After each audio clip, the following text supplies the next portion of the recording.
I'm going to call the subcommittee meeting of the Consumer Assistance Group of the Silver State Healthcare Exchange to order. Thank you everyone for coming. We do have a large crowd in attendance down here in the south and up in Carson City, and it does sound like there are quite a few folks on the phone. So if we could first start with the roll call, and then I will make a couple of announcements. Mr. Downey? Present. Miss Ellis? Present. Present. Miss Joyner? Here. Mr. Mazzoni? Present. And can I ask anybody on the phone to please mute your phones, please? Mr. McCoy? Here. Miss Periotti Boothman? Present. Mr. Rodriguez? Vice Chair Lewis? Present. And Chair Atkins? Present. And Madam Chair, we have a quorum. Thank you, Mr. Hager. Prior to public comment, as I said, we do have a large group in both parts of the state, and we do have a lot of folks on the phone. We have a very big agenda. Pursuant to the notice of meeting, we are going to limit public comment to 3 minutes per person. And so if you can please make your comments tight and clean so we can get the point and understand. We're very aware these are some very sensitive issues, and we want to do our best to hear from everybody.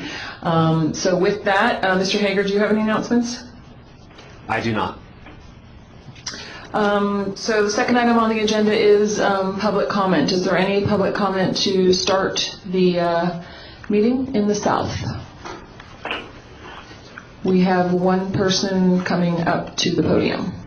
If you could please state your name for the record And if there's and who anybody, you represent. I apologize, Madam Chair. If there's anybody else in North or South that would like to make public comment, if you'd go ahead and come up to the table so we can move this along.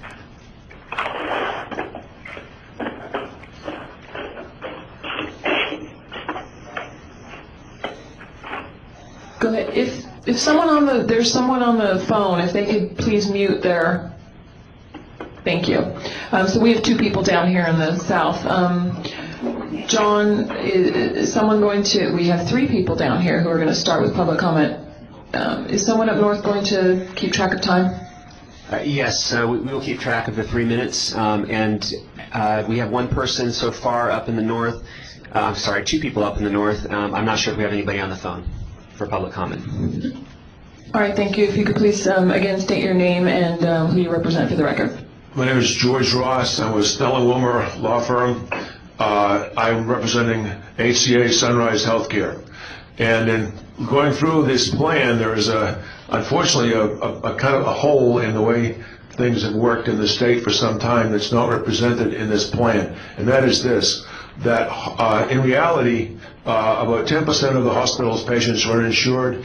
Depending upon the location of the hospital, the number of Medicaid patients is well into the mid-teens. Many people come into the hospital who are eligible for Medicaid, who have been eligible for some time, who do not have Medicaid. It's the hospitals then who, admitting people who work with those people, and then they spend hundreds of thousands of dollars on consultants to work these people through to get them eligible for Medicaid. Similarly, those people who are insured under today's laws aren't going to get insurance for what they're going to the hospital for, but under the Affordable Care Act, there's no problem with pre-existing conditions, so they can come in there with any issue, with any illness whatsoever, and be instantly eligible for insurance. Behind this is the reality that many, many people who are eligible for Medicaid choose not to sign up for Medicaid. And the assumption behind this whole program is that magically all these people who have been not wanting to get into the system are suddenly going to be found and got into the system. And similarly, with a, quite frankly, relatively low penalty for not buying insurance, many of those people who have chosen not to buy insurance will probably continue not to buy insurance. And we'll have the same issue. And where these people's lack of coverage is going to show up and become an issue is in the hospitals. So we suggest that this be modified. One proposal would be to allow hospital folks, hospital employees who are currently counseling these folks, to be able to continue to counsel them, and to be able to give them, for example, one way to do this might be the way the AARP and Medicare worked something out some years ago, for when a person is released from the hospital and needs to go to rehab. Your hospital would give the person a list of 5 or 6 rehab facilities and would say, okay, point out that, okay, this one is one we own, this one we have an investment in, so that it doesn't look, the matter of being self-serving, they're letting up front, they're transparent about it. These 4, they're good, but we have nothing, we don't have any connection with them. So here's your choices, you can make your choice. And so in this case, the person, either the hospital will be able to advise the person, or with the new technology, help to get them signed up for Medicaid right off when they come through the door, or while they're being treated, if they are able to have a person with them to give the information, or to give them examples, several places they could turn to for insurance. But this is, we feel certainly from the Sunrise perspective, there's definitely a gap in the system as it's currently being proposed, based upon the way everything works today, and would be a miracle of miracles if the behavior of those folks who have chosen to avoid the system up to now all suddenly changed their behavior so radically. Thank you, Mr. Ross. Mr. Hager, is there anything we can do about the phone? All we can do, I think, is to ask everybody to mute their lines. There's somebody in there that is shuffling paper, it sounds like. Thank you. All right, if we can we'll flip to Carson City and have someone public comment Carson City, and then we'll come back here if that's okay. Please state your name for the record. Sure, Melissa Davies.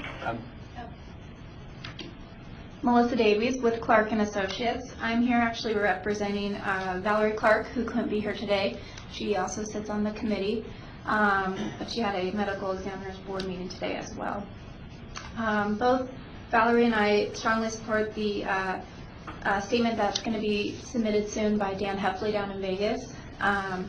Valerie would also like to say that she does apologize for not being here today. She has been in business as a licensed insurance agent and broker for 20 years here in Northern Nevada, and she is one of many who have served their community as best as possible. Her and her employees have been part of the pre-HIPAA, post-HIPAA, pre-PPACA, and now post-PPACA world of health insurance sales, which are all very unique worlds. She would also like to add that she's a small business owner who has spent many sleepless nights trying to navigate her company through the economic ups and downs of our industry and our community. It has been rough, to say the least. She has seen the world of health insurance go from being relatively simple to becoming extraordinarily complicated and difficult, as well as heavily regulated. We have built a strong reputation for assisting our groups and individual clients through the health insurance maze for many years, and have built strong relationships to prove it. To now create a new job for the navigator role has virtually has the same characteristics that we, as agents and brokers, have been providing for years, makes no sense. We are the small business owners that the economy depends on. We have been here faithfully, serving for decades. Why would a state with the financial issues and challenges with unemployment issues that we've seen here in Nevada make a decision that would prolong these issues and make things more difficult for business? It seems as if we are trying to reinvent the wheel, and it makes no sense. There is no possible way that a few hours of classes and a certificate will create a better educated and service-oriented individual than a current, seasoned, experienced insurance agent and professional who's compelled to do the very best for their client by virtue of the competitive marketplace that they are operating within. She urges the committee to consider these issues very carefully, and she's happy to answer any questions or provide any more information if needed. Thank you. Thank you very much. Down in Las Vegas, please state your name and who you represent. Good morning. My name is Dan Heffley, and I represent members of the Nevada State Association of Health Underwriters, and by default, our clients, those consumers who purchase health insurance. I've asked that the full text that I hold in my hand be entered into the record, but would like to read a brief prepared statement that summarizes portions of the text. And Mr. Heffley, This statement isn't... Mr. Heffley, I apologize for interrupting you. I've stopped the timer for just a second. Both your statement and Ms. Davies' statement were included in the public comment that were provided to the board. You can continue. I just wanted to make sure that you realize that the committee has that information, and if anybody wants to look at that online, it's public comment number 2 and 3. Go ahead, sir. Thank you. This statement is in reference to the agenda item before the committee regarding navigators. We recognize the committee's efforts to protect consumers and the committee's realization that education and professional licensure, in accordance with state law, are paramount in that regard. However, in the interest of consumer protections and satisfaction, we recommend against adopting the proposal before the committee, creating education and separate enrollment navigators. Enrollment navigators were not intended by the law as they duplicate existing services. Additionally, cost will be a factor, and the SSHIX board has stated that it intends to utilize existing services whenever possible. In addition, issues of consumer recourse still need to be addressed, all of which would bloat the budget needed to comply in an era where funding is uncertain at best. Navigators should be utilized for the value they can bring to the healthcare financing experience within the confines of the law. We see that value as being the ability to reach under-enrolled groups and/or demographics, education and assistance on exchange access, subsidies, determining eligibility for government-subsidized programs, and language support. The purchase of a health insurance product is only the first step in healthcare utilization. It is ongoing utilization that will determine satisfaction with the plan. As such, it is critical that consumers be enrolled correctly the first time. Health insurance is incredibly complicated, and we do not believe that any amount of training can replace years of experience. A successful model for enrolling consumers into health plans is already in place via a memorandum of understanding between the Governor's Consumer Health Assistance Office and the licensed insurance producer members of the Clark County Association of Health Underwriters. We urge the committee to adopt this model for the exchange. In closing, we understand that many people don't understand the full scope of services that a licensed insurance producer provides. Therefore, they may question the value of licensed insurance producers. We urge the committee to review the website brokersmakingadifference.org for real-world testimonials about the work we do, our training, our accountability, and our dedication. Thank you. Thank you very much. Carson City? Good morning. My name is Gene Furr. I'm an independent broker, resident here in Nevada. I'd first like to start by saying the committee should be applauded for undertaking such a daunting task. I mean, it's extremely difficult to interpret guidance and rules and try to implement a completely new program inside what's already existing in a free market system. To that end, though, we don't want to make any bad mistakes because they have a long-lasting effect. I don't believe that you need enrollment navigators. I've read through the proposal you have here. Enrollment navigators in addition to independent brokers. Going down here, I have just a few points. Independent brokers already have brick and mortar locations. They're all over the state. One of the items that's required through the law is that they have brick and mortar locations. We're there. An education navigator could simply put in a zip code and find the nearest independent broker who is certified and direct that person to them. Independent brokers have a lot more plans to choose from in addition to the plans that are just available through the exchange. Independent brokers also don't direct consumers to websites when there's a problem. They take an active role in dealing with that problem because that's how they're compensated. And that was indicated here as one of the items as a role and responsibility of the enrollment navigator. Independent brokers are asked by consumers to compare and contrast plans, and they are also asked to offer advice. There are many differences between plans that consumers get lost in understanding. And when they have a choice to make, they will ask us, what do you recommend? It is our job to give them a recommendation based on their needs. Independent brokers also do more than the licensing requirements that were indicated in here for enrollment navigators. A lot more training that has been required. Brokers are also paid by the carriers and not the consumers.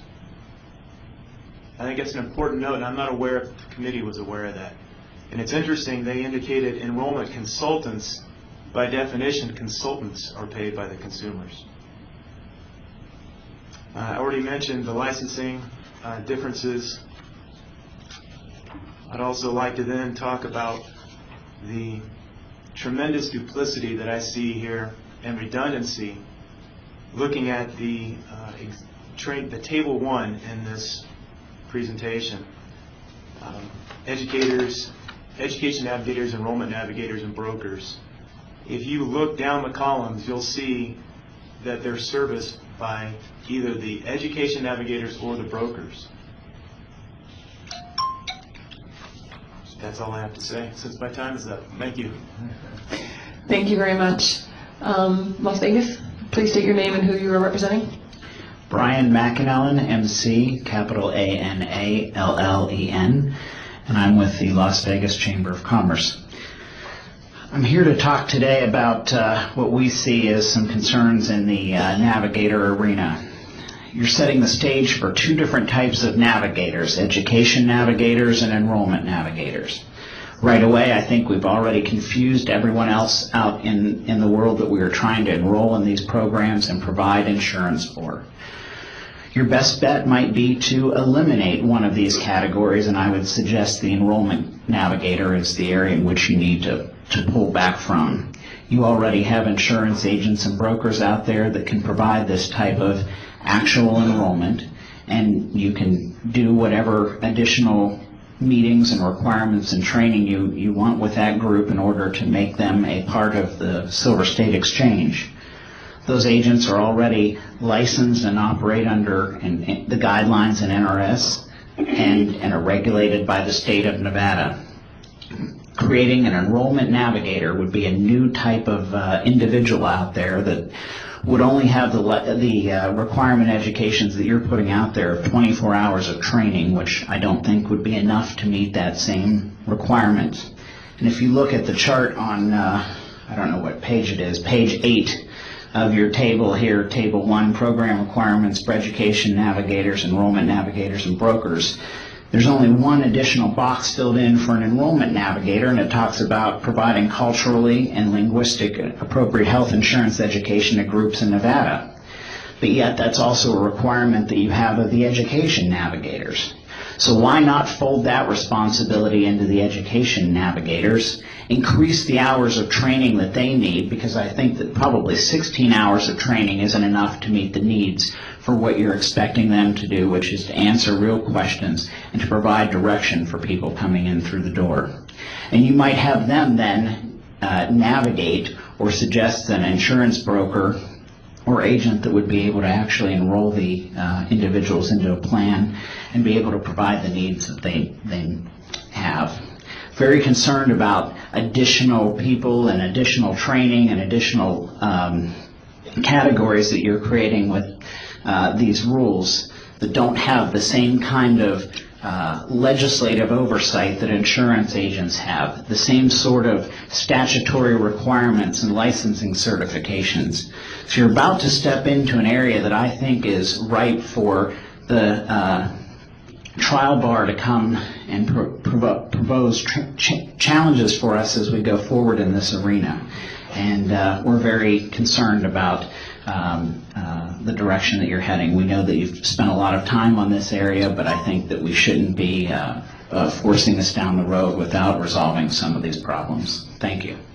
Thank you very much. Mr. Hager, are there any more public comment in Carson City? We have one more down here, up here, Okay. whichever direction. And I have it is. two more.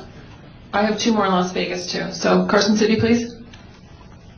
Yeah, I'm Dwight Hansen. I'm with the Nevada Hospital Association.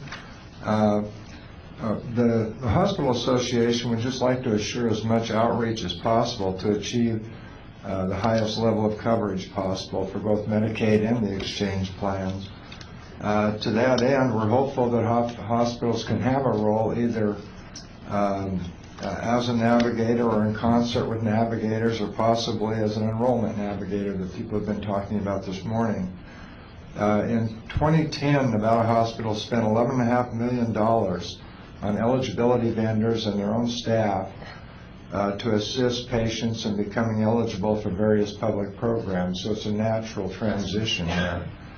But the key point is that usually the hospital is the first connection that a patient will have, an uninsured patient will have. And so I think hospitals, at least as a brick and mortar place, we're talking about a brick and mortar place where they're going to come together, that would be an ideal spot to get people either enrolled in the exchange plans or in Medicaid. So we'd like to simply assist in any way we can with as much outreach as we can to get as many people covered as we can. And that would include also Medicaid. I know there's concerns about Medicaid budgets and too much outreach and all that, but that would be a little short-sighted. These people are going to end up on Medicaid anyway, and if they're going to end up on Medicaid, we'd rather have them on Medicaid at the earliest possible point when they can deal with the early onset of their illness, rather than have the much higher expense later on if they haven't taken care of their illness. Thank you. Thank you very much. Las Vegas? Good morning. My name is Elisa Cafretta, and I am with Nevada Advocates for Planned Parenthood Affiliates. And I also serve on the Human Services Network in Reno. Just one overarching comment. I think as you begin to approach your deadlines for decisions, this 3-minute public comment period is going to be problematic. And your hour-long subcommittee meetings, you might need to schedule them as workshops to really get into the nitty-gritty details of some of these issues, because there is a lot of expertise and folks want to give you information. I have provided detailed comments on the report specifically. I'm not going to go over those. Instead, I wanted to respond to some of the other comments that have been made and that you have. There is no doubt that brokers provide invaluable services to Nevadans, and at the same time, we are now talking about a situation where we are going to have hundreds of thousands of new customers and clients coming into the system. And this is a profoundly different client base than perhaps traditional insurance brokers have dealt with in the past. As it's been noted, the industry is getting more and more complex as we go along. Nonprofits that may step up to the plate as navigators do have years and years of experience with these exact customer populations that we're talking about. And so while we want to make sure the training is adequate, and we can certainly discuss what that would be, they know how to deal with these clients and customers, and as the hospital representatives have said, they see these people all the time. We're making an interesting assumption that all of these new clients, if there weren't enrollment navigators, would go directly to brokers. But in reality, we're creating a website where these people can actually buy insurance with a subsidy by themselves on the website. And so I think it's important, and I think the report provides you with the ability to create a spectrum of assistance for this very diverse group of new folks who are going to be entering the market. And I think there probably are some details that we need to fine-tune, but I think it's actually a very good solution that's being proposed that will help the most people in Nevada get into the system. And what we really don't know, and I think you're starting to hear this morning, is who would step up to the plate to be navigators. Hospitals may be willing, low-income health centers may be willing, people that obviously are well-versed in the healthcare system and the insurance system from a little bit different perspective, but I think they bring a great deal of expertise. So I know it's not great to hear, well, let's spend some more time fine-tuning, but I think that having the education and enrollment navigators is actually possibly a very good solution for the new people who will be entering into the system as we move forward. Thanks. And for the Thank you very much. I apologize. For the committee, the public comments that Ms. Cafretta provided Online, it's public comment 01 in a PPA. Thank you, Mr. Hager. And we have one more from Las Vegas, and then we'll see if anybody on the phone has public comment.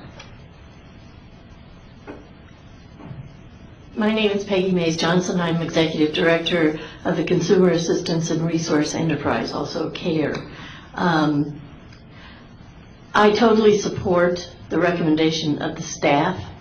I believe that you've put a lot of work, the staff has put a lot of work into this.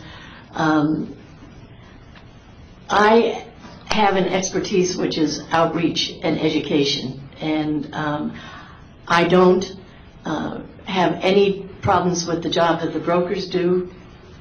I'm not a broker, but they're not outreach and education.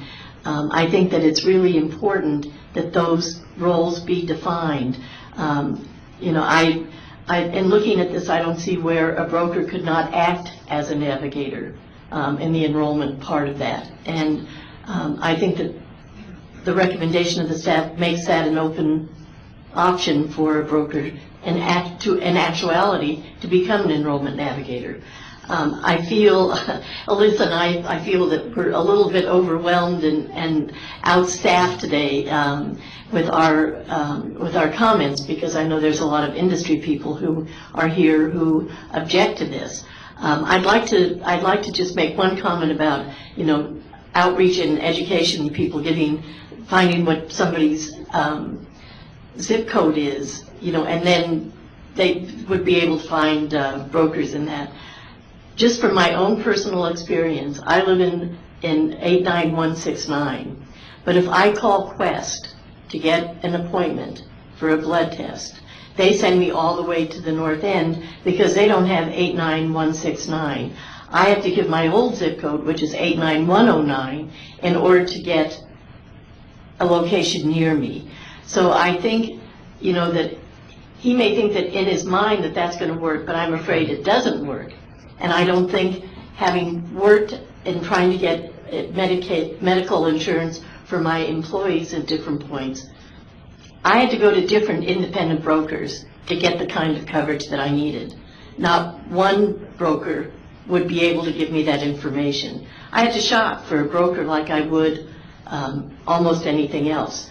So giving, you know, that kind of a 89169 and I'll give you a broker in there is not going to work as far as I'm concerned. And that's from my own personal experience in having to shop by zip code and also to shop by independent brokers. So I totally support this recommendation that the staff has come up with.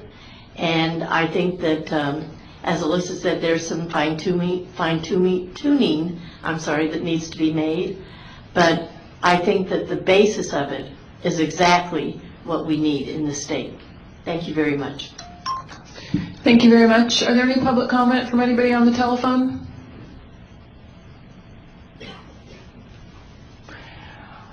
Okay, with that, we are going to close public comment. And thank you everybody for your comments. We appreciate all of the input, and we are listening very, very carefully to everybody. If we can go to agenda item 3, approval of the meeting, minutes of the April 23rd advisory committee meeting. Mr. Hager. Agenda item number 3 are the minutes for the previous committee meeting on April 23rd. Unless there are any corrections, staff is ready for motion if the chair is. I'm ready. Is there any? Can you? Dwight Mazzoni, so moved. I second the motion. All in favor of approving the minutes from the April 23rd advisory committee meeting, please say aye. Aye. Aye. Aye. All opposed? Motion passes. If we could now move to agenda item 4, and I will turn that over to Mr. Hager. For the record, John Hager, Executive Director. First, I have to say I'm very impressed with everybody's ability to keep time. I didn't have to interrupt most people. So a couple of clarifying items. Affordable Care Act Section 1311 I3C says that navigators have to facilitate enrollment. So one of the decisions that the committee has to make and the board has to make is what is our definition of facilitating enrollment. So that's part of the conflict, I think, that we've seen in the public comment between the brokers and the potential navigators. So that's one thing that we need to address. The other item is that brokers, as long as they are getting compensation from the carriers, cannot act as navigator due to the conflict of interest clauses in the Affordable Care Act and the regulations. And I believe that's in section 155.220 of the final regulations CMS 9989F. So brokers, unless they are willing to give up compensation altogether from their from the carriers, could not act as navigators. With that clarified, the committee calendar is on page 1 and 2 of agenda item number 4. While we indicate that these items are final review, obviously by the comment there's a lot of stuff that needs to be clarified. We've received comments throughout the week, obviously the public comment and then some comments just for staff that we'd like to fine-tune this report a bit. It's staff's position that this is a good starting point. Obviously there's some disagreement about how this should be structured. At some point we need to get an idea from the committee whether or not we're going in the right direction, whether or not we need to retool this altogether. But we need to have some structure in place so that we can start fine-tuning a report and get those recommendations to the board. I don't expect to have a final recommendation from the committee today. What we would appreciate is at least a nod, yes or no, or criticisms, hopefully with recommendations to change it, not just that it's bad.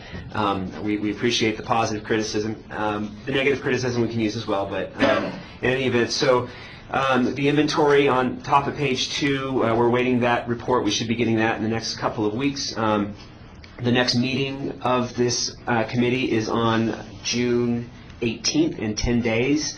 Doesn't give us a whole lot of time to make changes, but hopefully if we get some good recommendations from the public and from the committee today, we can provide a fine-tuned report as well as a report from our consultants on the inventory of existing consumer assistance resources.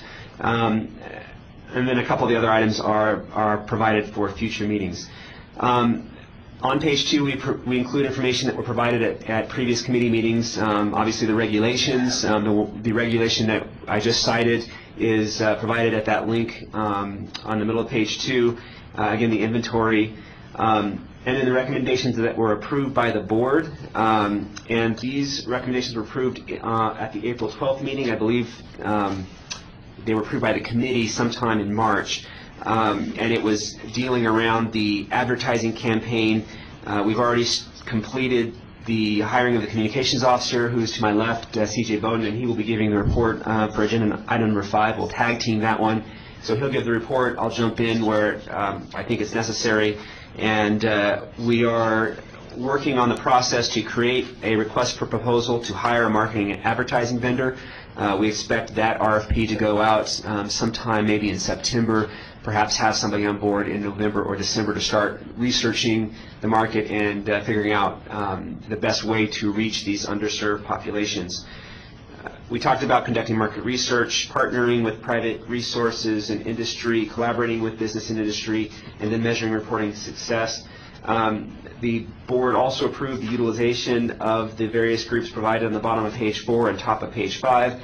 And then on May 10th, there were no recommendations provided to the board. Not that the work wasn't going on, we just didn't have any recommendations at that time. So with that, I'll be happy to take any questions from the committee. Does the committee have any questions regarding agenda item 4?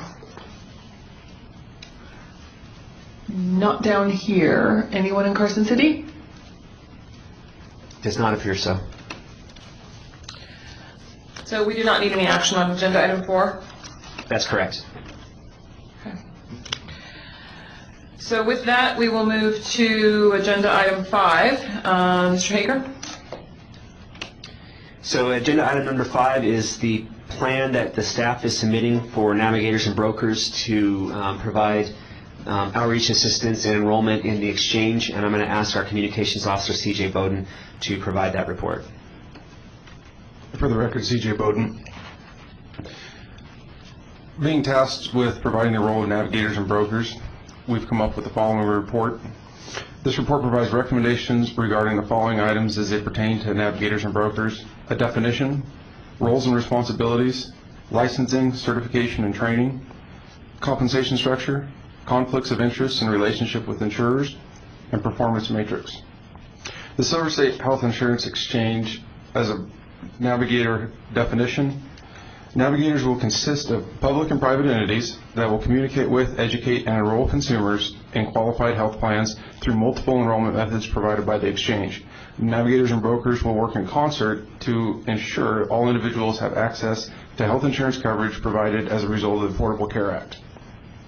Navigators' duties and responsibilities will fall into one or both of the following classifications: education or enrollment. While the responsibilities and certification requirements for the two classifications are different, an individual or entity may serve in both capacities if they are certified to provide both services. So, roles and responsibilities of education navigators. Education navigators will be responsible for outreach and education for the currently uninsured or underinsured populations and will present to those populations all the options available under the ACA. This outreach and education will include information regarding the ACA as it relates to the exchange, including, but not limited to, program eligibility. Methods of purchase, where they can go to find it, how they could address the web portal, how they can phone, fax, or walk-in center, get to purchase the insurance. Reasons to purchase, education on why it's important to have health insurance, reduction of the cost to hospitals from uninsured, etc.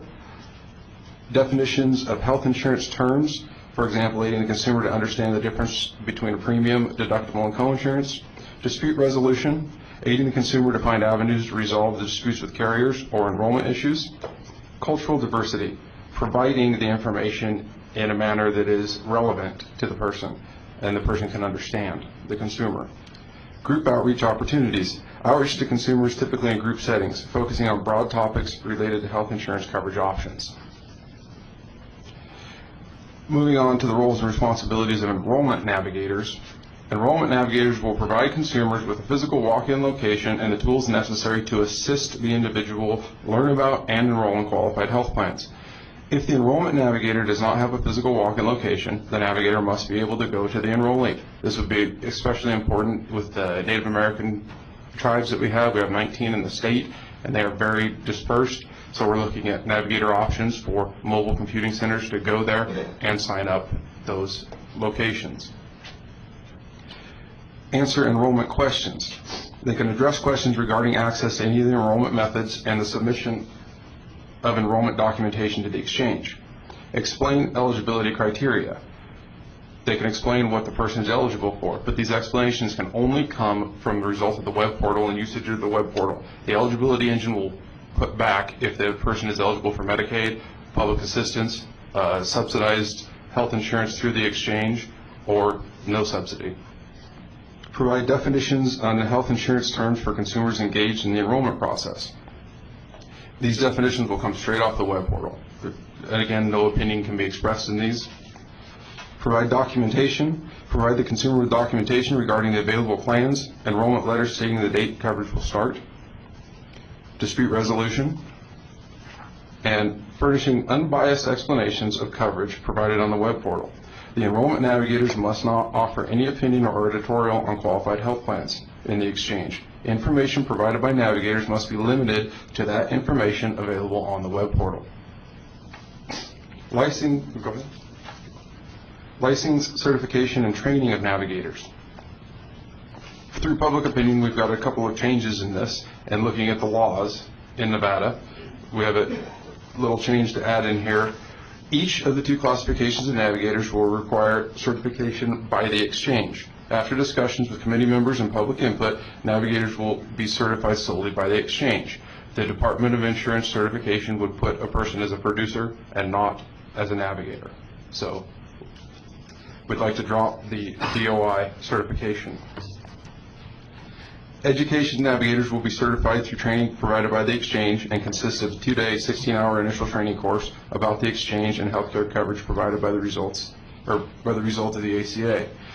This training will consist of things such as changes to the health insurance as a result of the ACA, federal poverty levels and family size, eligibility for Medicaid, CHIP, and other publicly funded health programs, enrolling in publicly funded health care, eligibility for advanced premium tax credit, purchasing health care on the exchange, other information that also includes benefits of having health insurance. We may need to look at extending the time of training due to public comment and the breadth that it takes so that all these issues can be covered. Enrollment navigators, recertification of education navigators will consist of 2 days of update training per year, one in the spring and one in the fall. Education navigators need to attend these training sessions and complete an annual recertification test to maintain their education navigator status and funding. Enrollment navigators. Enrollment navigators will be certified by the exchange. Enrollment navigators will also be trained by the exchange. This training will consist of an initial 3-day, 24-hour training course. The first part of the training course is the same, 16 hours that education and outreach navigators get, and the last day, the third day, will be devoted to a computer lab session. This session will focus on training enrollment navigators to use the exchange web portal and complete a test to demonstrate what they've learned. Recertification of enrollment navigators will consist of 2 days of update training per year, one in the spring and one in the fall. Enrollment navigators need to attend these trainings, complete the recertification test, and prove they are in good standing with the exchange. No complaints. Enrollment navigators must furnish a complete set of fingerprints and undergo criminal history background checks. HHS indicates that it will release further navigator training standards. Moving on to navigator compensation. If I might interrupt Mr. Bowen for just a second, just to clarify a couple of items. First of all, on the top of page 4, we talk about allowing that navigators must be, the items that navigators provide, the information navigators provide must be limited to that information that can be, that's available on the exchange. There was quite a bit of discussion in previous meetings about errors and omissions insurance and whether navigators should be required to have that insurance. Currently, I believe producers, if they're not required to, they pretty much all have it. Getting some nods out here. So the concern we had is how far down the road we get to having navigators provide advice versus just information, and where that line crosses. And it's going to be very difficult. It's a kind of a gray line, we will admit. So we want to make sure that if we're not going to require navigators to have errors and omissions insurance, that the only information that they can provide is that information that can be found on the website. So you couldn't say, I recommend that you go to this qualified health plan because of your situation, but you could say, the doctors that you indicated you have are not provided in this plan, or they are provided in this plan. That information will be available on the website. The other item that I wanted to clarify was that we say that navigators must be limited, the information they provide must be limited to that information available on the web portal. That is not to indicate that a navigator can't provide information that is outside the insurance realm.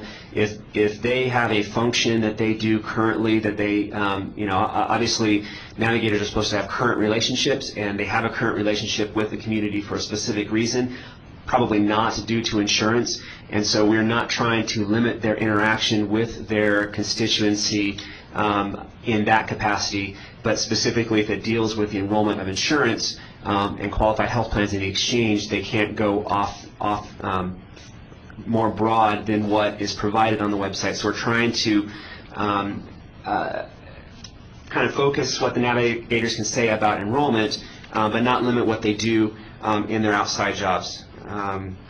Mr. Bowden, would you like to continue? And for the record, C.J. Bowden. Navigator compensation. All navigators participating in the exchange will receive funding through a competitive grant process. Potential navigators will submit competitive grant applications to the exchange through a biannual request. The grant applications will be divided into 2 classifications for navigators, enrollment and education. Education will review and award grants to qualified navigator groups throughout the state of Nevada. The funding or grant allocation will be distributed to navigators as follows. Education navigators will be awarded grant funds for the purpose of conducting education and outreach events, presentation materials, and possibly staff salaries. Enrollment navigators will be awarded computer resources or funds to purchase computer resources, if necessary, to facilitate enrolling customers in coverage through the exchange. The exchange is looking at different allocation methods as well. Other states have proposed one-time fees for confirmed enrollment payable to navigators, and we're also open to different fee structures as well. Navigators in conflict of interest. Navigators cannot have conflicts of interest, financial or otherwise, and will need to comply with the exchange's privacy and security standards. Specifically, navigators cannot receive any consideration, financial or otherwise, from carriers. The final rule allows the exchange to set standards. However, the preamble to the rules has been set out by HHS. So we're at a kind of a natural stopping point, Madam Chair. If you'd like to stop, we can answer any other questions that are out there, or we can move straight on with the broker's presentation. No, I think that's a good point. Can we have one more? Any committee member questions? Mr. Mazzoni? Dwight Mazzoni for the record. I have a question, Mr. Hager, and to your gentleman to your left. Exactly where are you going to find the robots, and who's designing them to be this non-committal, not give an opinion or say anything that might be a conflict of interest for somebody? Because I doubt seriously that any human being in the state of Nevada could do the job that's just been described without having some opinion about part of it. That's number one. Number two, no matter who is going to serve these people, whether it's a broker, a navigator, or a robot, I just wonder where we're going to draw this line about in the sand about how this is going to work. Certainly when I sit down and talk to somebody, they're going to ask me my opinion. They do every day. It doesn't matter whether I can help them or not help them as to where they might want to go.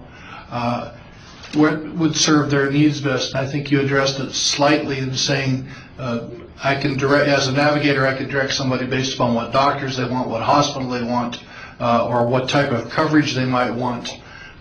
So is that going to be considered within the realm of this scope of things that you've just been describing? Because there is no way to talk to somebody about their health insurance without talking about their needs, their wants, their desires, and possibly the cost, because we don't know what the cost is going to look like yet, without giving an opinion about what might work best for that person. So unless we're talking to a stone wall, or somebody can do it on their own, which I don't think they can, I have grave concern over the descriptors you've just given for both enrollment and for education purposes of navigators. Thank you.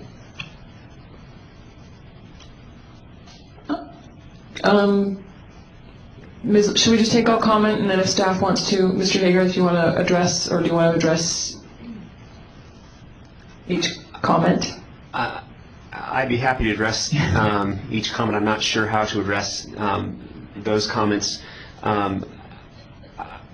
We presented this report as a starting point, and we are happy to get information in the committee to draw those lines further.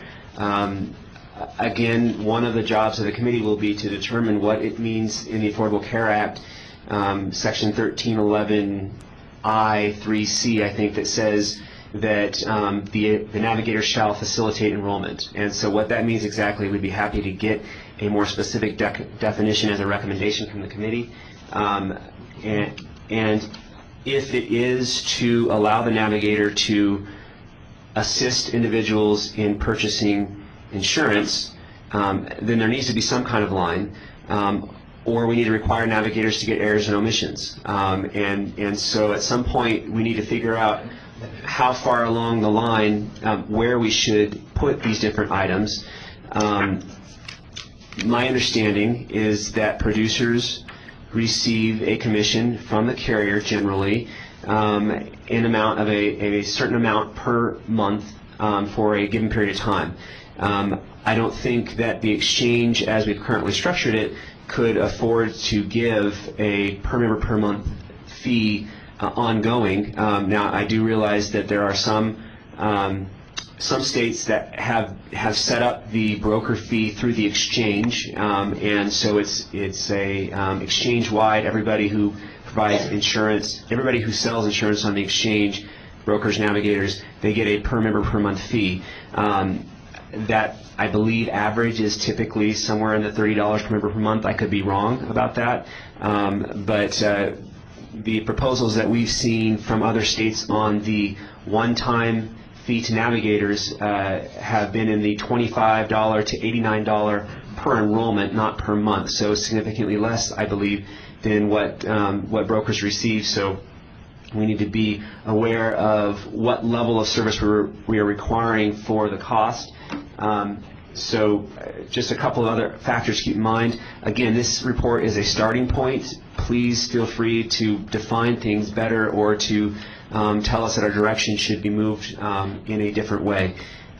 We'd like to be able to, again, use this as a starting point and come back in 10 days to provide the committee with a more defined plan. Thank you. Ms. Lewis? Oh, I just had Levon Lewis for the record. I had a question regarding the navigator compensation descriptions. You state that enrollment navigators will be awarded computer resources or funds to purchase computer resources, etc. And earlier in education navigators, they get possibly staff salaries. Would that also be included for enrollment navigators, the staff salaries? For the record, John Hager, it depends on how the committee would like to structure it. We could either do the competitive grant process where you get staff salaries for enrollment navigators, or you could say a navigator gets a certain dollar amount per enrollment. You could also, if the navigator was to get a certain dollar amount per enrollment, say that the low end is $25 per confirmed enrollment, that perhaps you get that money, the money that you put into the computers will get paid back over time until you get to the point where you paid for the computer. There's different ways to structure it, and we're looking for the committee's recommendation on how they would like to do that. Any other committee member comments so far up in Carson City? Yes, Madam Chair. This is Tom McCoy for the record. I guess I'm going to step back a little bit. My problem is, why did we get to the separated navigators? I'm not real clear on that. And just for the historical perspective of the Affordable Care Act, navigators have to be in play here. Brokers originally did not. There was some debate whether brokers were going to be part of the process or not. So I think we should keep that in mind. But navigators, navigators have to be involved. One of the things that I have a problem with in terms of this bifurcated system of navigators is it basically requires somebody, unless we have a hybrid where some entity is both a education navigator and an enrollment navigator, and I forget this adds confusion, is the handoff. Gee, I just handle education, you got to go somewhere else to enroll. I think that's a mistake, a big mistake, dealing with the segment of Nevada's population that we're talking about. I think it's a big mistake. To use an old term of sales, in effect, you can close the sale, that first visit. You can get that person enrolled. You can get them into Medicaid or whatever additional areas that they qualify for. And I think that we're missing something by having a split system. I want to throw out something, and at the risk of being labeled and charged with heresy for mentioning California, I'm going to mention California. California has a certified applicant assistance program. I think some of you are probably aware of that program. I talked to my counterpart. I'm with the American Cancer Society Cancer Action Network, and I talked to my counterpart in Sacramento a few weeks ago, and that's kind of where California's going. They already have an infrastructure called the Certified application assistance program. It's been in place for quite a while. It's been very successful from what I hear. Probably has problems just like any state program will have. But they have an entire system set up for enrollment entities, and that enrollment doesn't refer to navigation enrollment, but enrollment entities, and then you have the assistants, the certified application assistants who work under that enrollment entity. They have a complete structure of conflicts, how the system works, and they have hospitals are part of the process. Insurance brokers are part of the process too, which I find to be interesting. That'll have to be addressed with the Affordable Care Act. But in terms of the certified application assistance program in California, I think it gives us some direction to look at. Madam Chair and John, I would suggest at least take a look and see if there's something there that could be adapted for Nevada and perhaps cut through some of these concerns that have been addressed today. Thank you. That sounds like an interesting concept, and I think we should take a look at it. Ms. Joyner, did you have a comment? Thank you, yes. This is Amber Joyner for the record. My question actually was about the enrollment navigators, and it says that they will be licensed as insurance consultants. And so during the public comment, I can definitely empathize with the concern about us not wanting to create some new animal that upsets the system. But if I understand correctly, they would have the same requirements then as everyone else under 683C, is that correct? And if so, I have a follow-up question. Yeah, we actually took out as we presented it, we presented it to take out the certification requirement under DOI, so they'd only be certified under the exchange. That's okay. So we eliminated the consultant language in our discussion. We didn't do that, we had already submitted the report. Okay. I did hear that just now, and I wasn't sure which piece was being removed. So they would not then be insurance consultants? That's correct.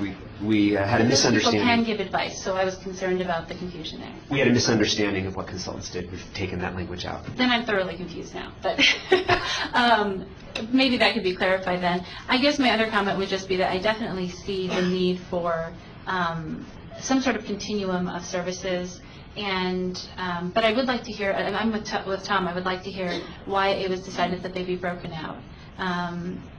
My understanding is that if we do go with enrollment navigators, I think we could add a bullet point, even at the top of page 4 is where I wrote it in my notes, but where at the point at which somebody says, well, who do you think I should go with, or you pick for me, then they could be referred to a broker. I think that would be a next logical step. So the brokers would be getting referrals from the enrollment navigators at the point at which they were being asked to give advice. But yeah, I don't understand why the education and enrollment pieces were separated. If you have clarification on that.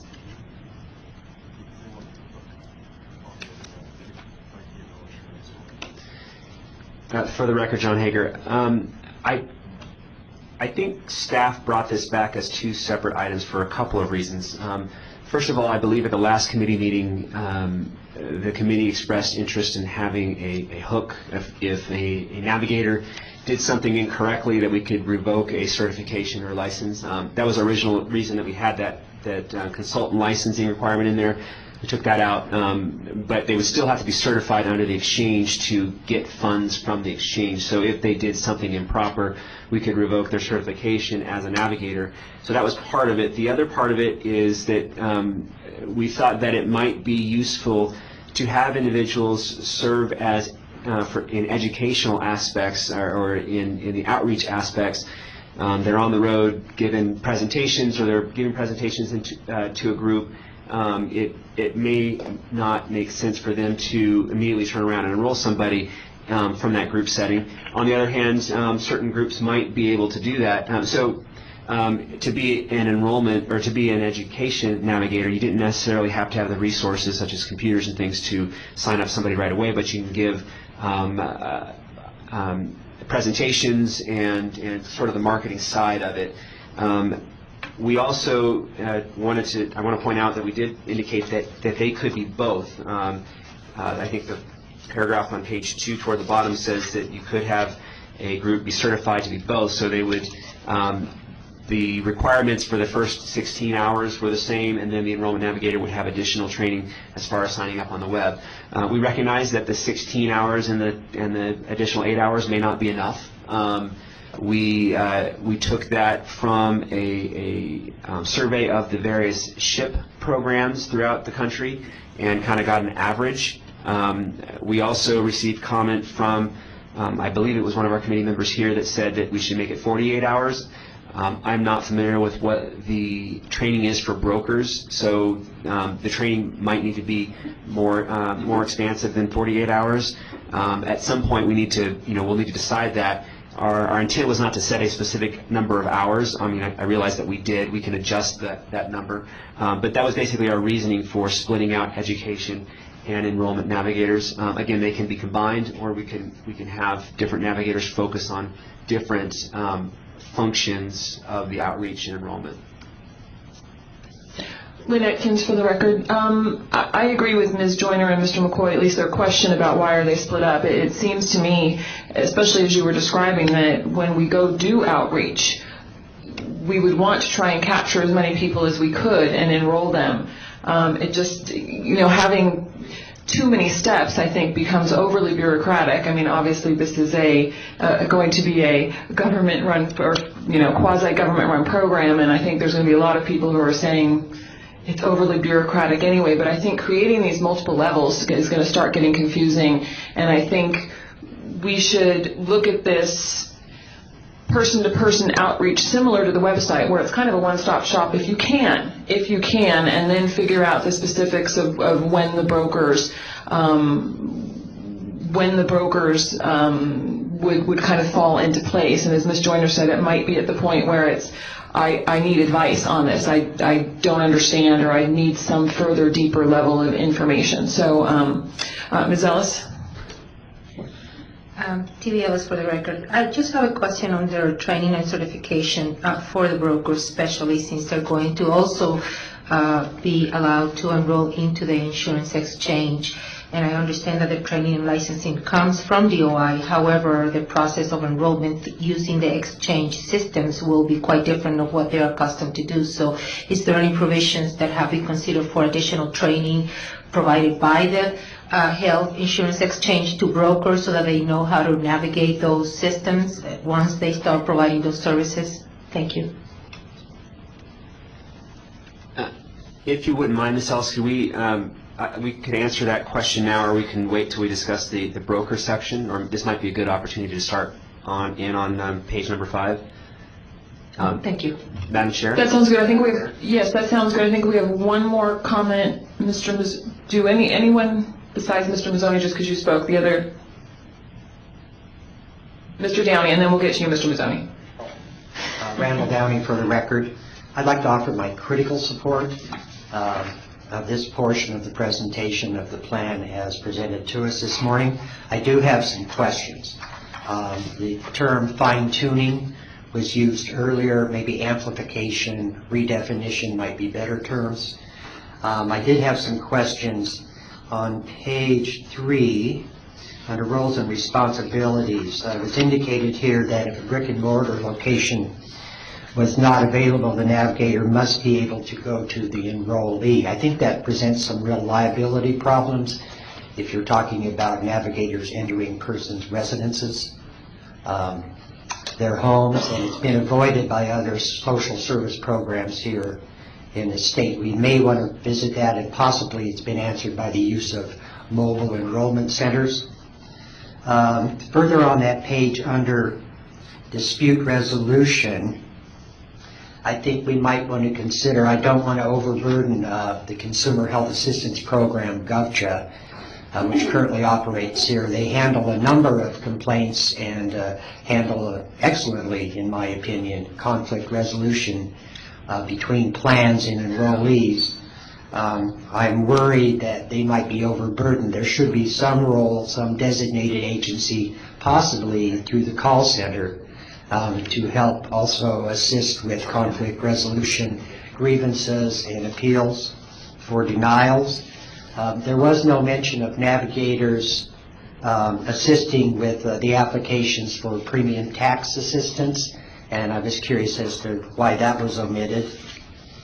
Finally, several times it's been indicated there would be 2 separate training events and 1 annual certification for navigators, and I'm curious as to why the split. Why 2 times training with only 1 annual certification required? Those are my basic questions concerning the navigators as presented this morning. I would make one comment, though, in the education when you talk about the computer lab sessions as part of the training. And I think the whole training portion of this really needs to be further fleshed out. But it's been my experience that computer training and the web portal is going to be the principal engine to assist enrollment. That training is much better handled, not in a group situation, but one-on-one with staff, with certified trainers guiding the navigators through the system, so I would make that as a recommendation. Thank you. Thank you. Mr. Mazzoni? Dwight Mazzoni for the record. A few points of clarification. It's been mentioned several times over the past several meetings, including today, that the insurance company pays the commission to the broker. Actually, the insurance company is a pass-through for the commissions paid to the broker. Those commissions are paid by the insured. And in some instances, in many instances, we as brokers are required by federal law to disclose what we are making to that client when we're talking to them. Does every single agent do that? I don't know. You'll have to ask them. But I do know that I do it because that's what I'm supposed to do, because I don't want to get caught by a mystery shopper or somebody that's going to report me. So I'd like to clarify that. Mr. Hager, I'd appreciate it if we wouldn't use that term, because we're not paid by the insurance company. We're paid by the client.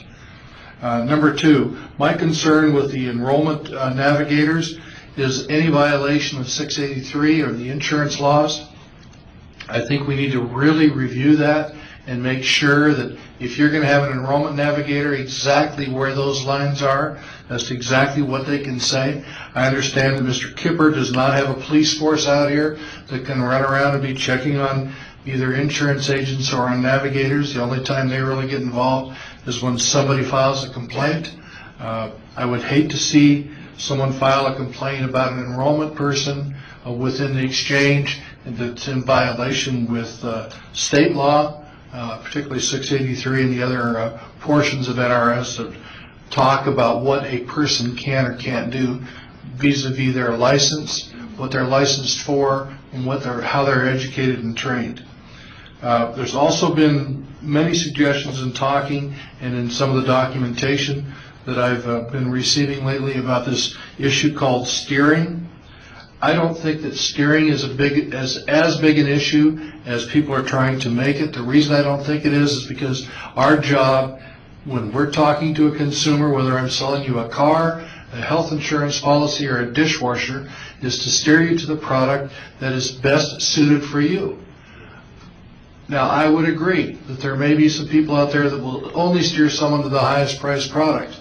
But you know what? If I steer someone to a highest priced product and they don't like it or it doesn't meet their needs, I lose that case within a fairly reasonable period of time. I don't maintain it. And if I don't maintain it, therefore I don't earn anything, and therefore I've got to go out and replace it or do something different. And I've probably upset that person, and that person will tell somebody that they're upset with me, and that will get around, and I'll lose clients from that. So I think steering is an issue that probably needs to be addressed, but I don't think it's solely an insurance agent deal. I think any navigator could steer someone for whatever reasons, and who knows what those reasons are, whether they be a social reason, whether they're an ethnic reason, or anything else. I believe we could have steering within the system. And I think you've clarified the idea of a state license for a navigator, so I'll let that issue go at this point in time. Thank you. Thank you. I think that's all the comments right now. Mr. Bodden, you want to continue? I'm sure, if I might, fairly quickly. So the issue of steering will be discussed again in item number 7, and we really should have written it as steered away from or toward the exchange. It could go either direction, and it could be in the person's best interest as well, so we recognize that. I would like to get a better understanding for how commissions are paid to brokers, and I'd like to clear this up because I'm getting some people nodding yes and some people nodding no. I've heard different things from different people on how brokers and agents are paid. I think it'd be helpful for all of us if we understood exactly how that happens. So, Mr. Mazzoni, if I could ask you, when you sell a product to a consumer, is the commission is paid by the consumer through the premium to the carrier, which is passed through to the broker? Is that correct? Yes, sir. And is the commission that is paid, that's passed through, is that set by the consumer or by the carrier? Set by a filing that's done with the state of Nevada by the carrier, and it's also trying to help me out here, somebody out in the audience, with the MLR issue. And maybe that doesn't play a role at this point, does it, Bill? Probably not. Okay, let's. It's set by the carrier. The amount of commission is set by the carrier. It has guidelines now with MLR and everything else that is playing with the premiums and the commissions. But essentially, it's set by the carrier. The carrier files that with the state. The state has to approve it, and with recent action by Secretary of HHS, HHS is now involving themselves in what is being paid to whom and how it's being paid. I think I have a comment available, Madam Chair, from Mr. Heffley. One moment, please. All right, for if you can please state, just for clarification purposes, if you wouldn't mind, please stating your name for the record. Dan Heffley, for the record. Market forces prohibit carriers one carrier from charging 100% more, for paying 100% more, as an example, than another carrier. They are all in competition with each other. So market forces do come into play there. Thank you. And Madam Chair, I have Cliff King from the Division of Insurance here. Go ahead. Thank you. Thank you. Cliff King from the Division of Insurance, as John just said. This is all a matter of contract. It's true that the premium is paid by the client, the policyholder. That includes an element of premium tax, overhead, commissions. Commissions are usually the largest single controllable expense to a carrier, and they are indeed paid by the policyholder, but it's by contract that policyholder gets paid. And so for that reason, when you look at a premium paid, the carrier is responsible for paying premium tax on the premium collected. The premium is defined in Chapter 679A or B, I forget which, includes commissions, includes everything. So technically, while Mr. Mazzoni is correct that the client or the policyholder ultimately pays that commission, they're paid by the carrier by contract, and the contracts do vary from carrier to carrier. And Mr. King, is that the same for agents as well as brokers?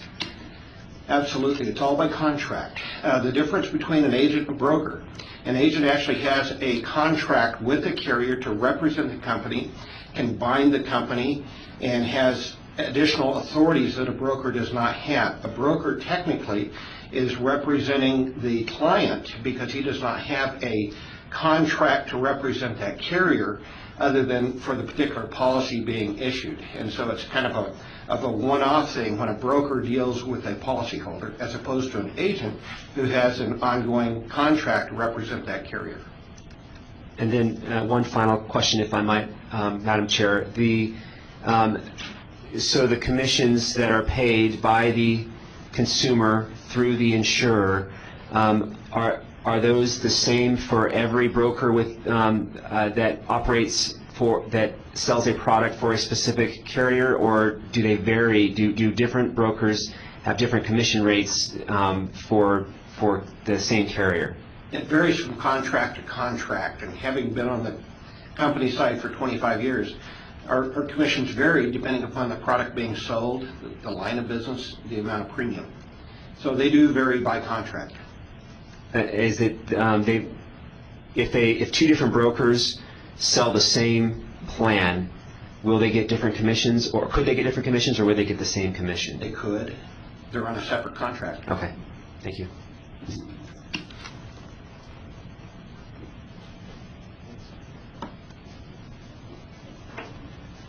Should we We've got a couple. continue on with the report? I think we've got one more public comment to a clarification from please go Melissa ahead. Davies, for the record. One thing I wanted to point out is that the consumer would pay the same rate regardless if they went directly to the, like for an individual policy, for example, if they went directly to the carrier, they would pay the same rate regardless if a broker was involved or not. So it does not affect their rate if a broker is involved. So just want to point that out.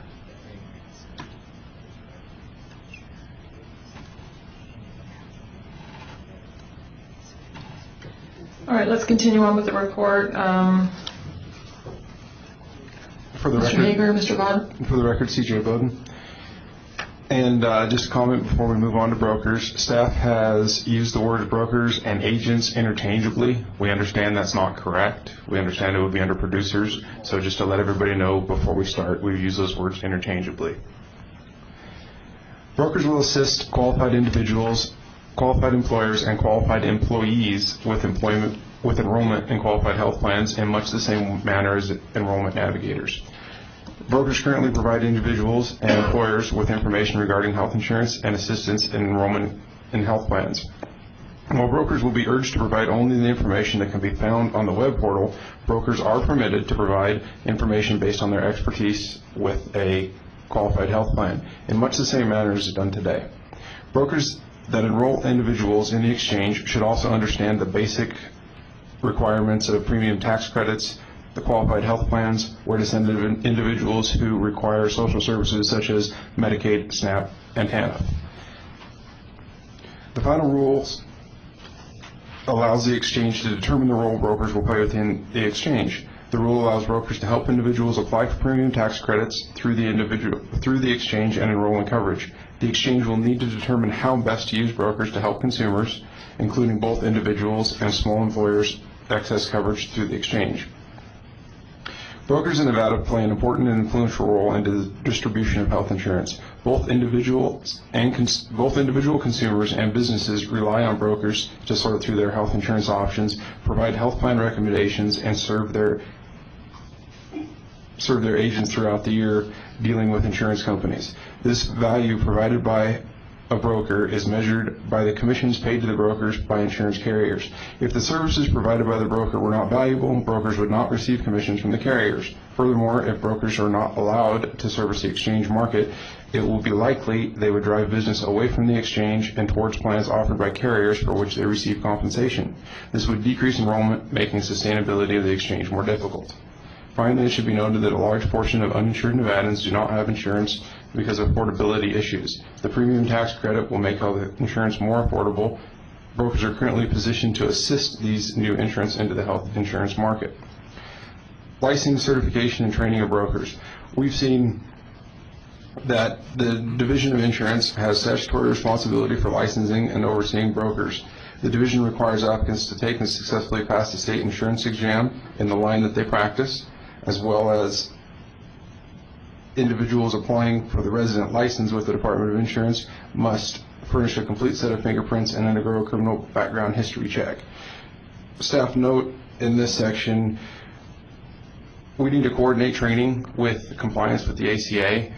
For individuals that are going to come and see a broker as their first line that want to come in and enroll in a qualified health plan, or if their eligibility meets the Medicaid levels or public assistance levels, we need to develop a training for brokers that would be very similar to what we've described for enrollment navigators, so that all brokers selling on the exchange will know the correct places to send the people if they qualify for public assistance or the different options on the exchange, and especially computer time in front of the web portal, learning exactly how to use the exchange's web portal.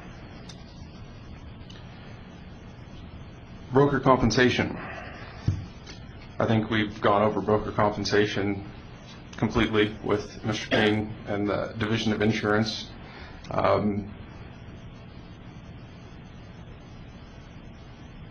From that, I think we'll go ahead and look at carrier appointment that we can see as a problem with steering.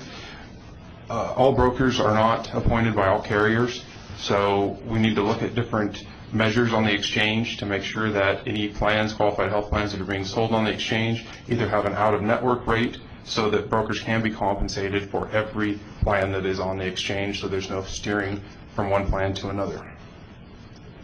Moving into performance metrics, staff will monitor available enrollment metrics so that staff can provide reasonable recommendations for future improvements to the system. Brokers and enrollment navigators will enter a code into the web portal when assisting a consumer with enrollment. This code will help staff review enrollment trends and monitor post-enrollment surveys. Enrollment trends can be analyzed to determine if any navigators or brokers are steering businesses towards a specific qualified health plan.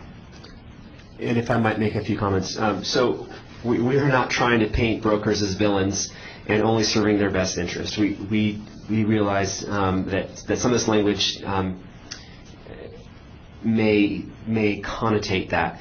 But there are concerns, from what I understand, from what I've been told by a few brokers, is that that many brokers are assigned by most plans, but not all plans necessarily, and that's so there are going to be some gaps.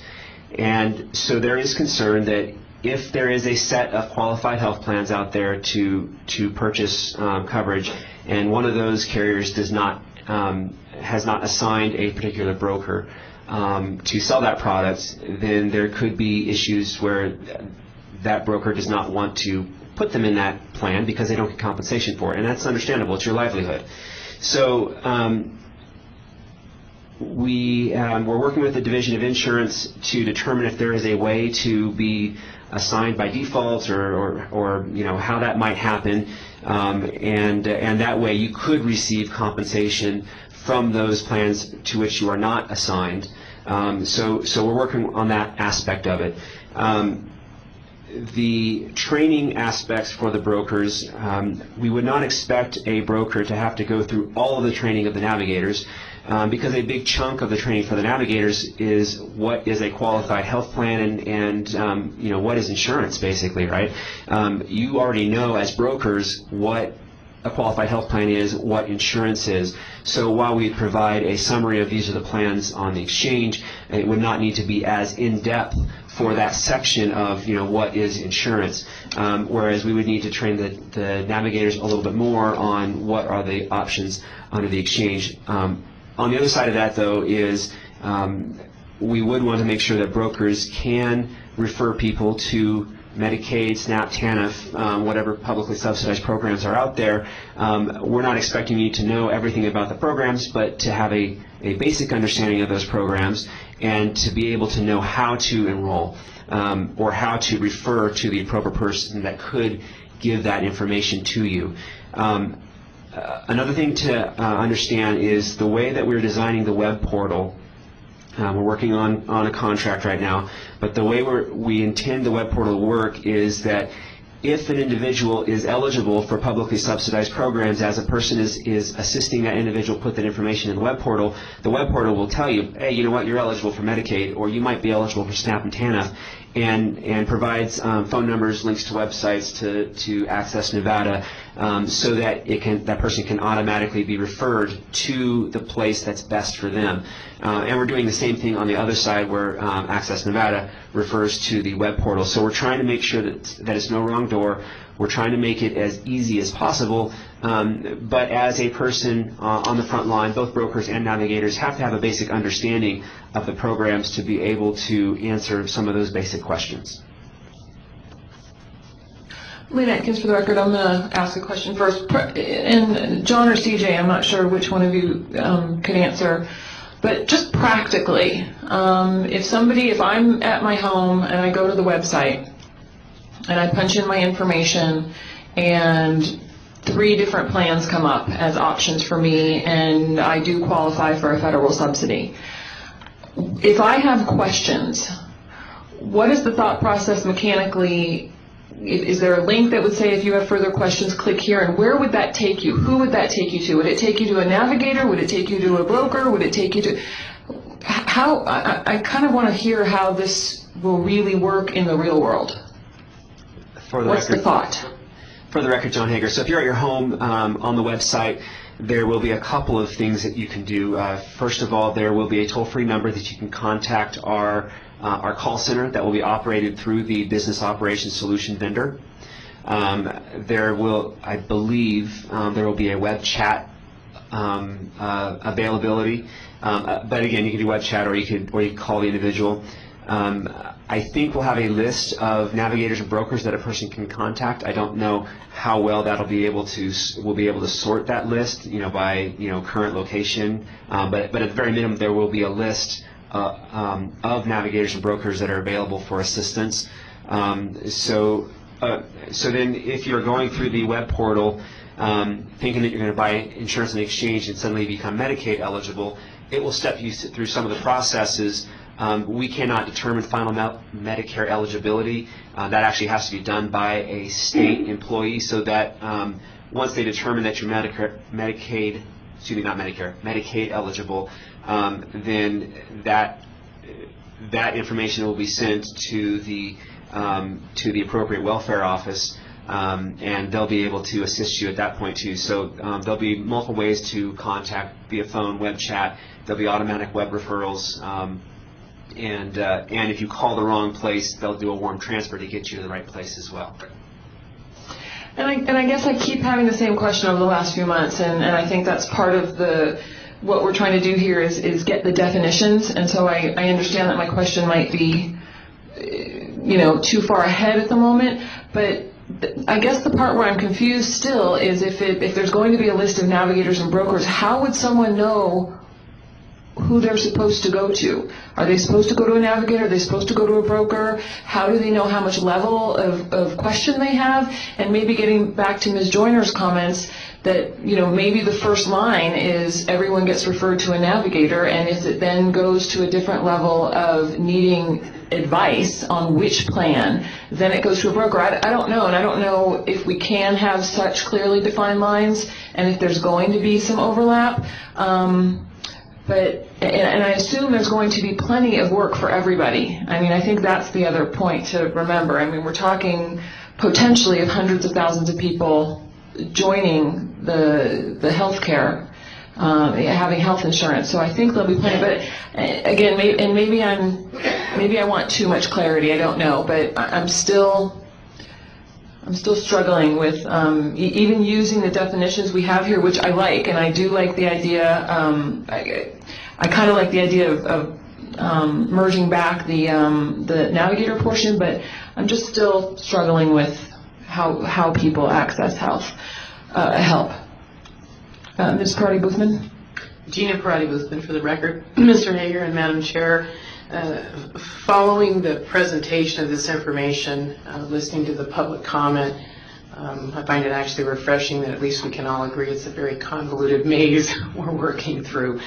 But when I evaluate the didactic portion and I refer to the grid of this information that's been presented, and I consider the elements that are defined for the education navigators and then the elements that are defined for the enrollment navigators, I notice that there are just a couple that vary. So I would ask for consideration of, again, merging these two roles. I find that in listening to the information presented, that at least on this perspective, remerging those two roles, taking the few elements that differ in one from the other, having that still be the responsibility may lend to a more defined process.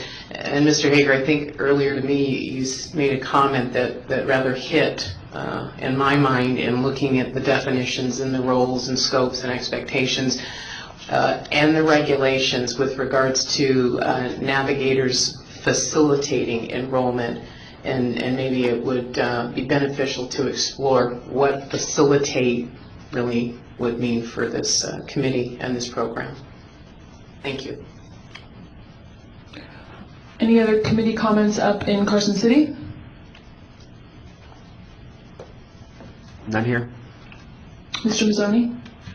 Mr. Hager, Dwight Mazzoni for the record. I have an issue with this interface between the exchange and the state Medicaid program. Just over the past several weeks, actually, I've had several people that, for some whatever reason, cannot qualify for anything else and have no way of accessing or getting health insurance under our current system. An indictment on our system, but it is what it is today. So they have been referred to Medicaid.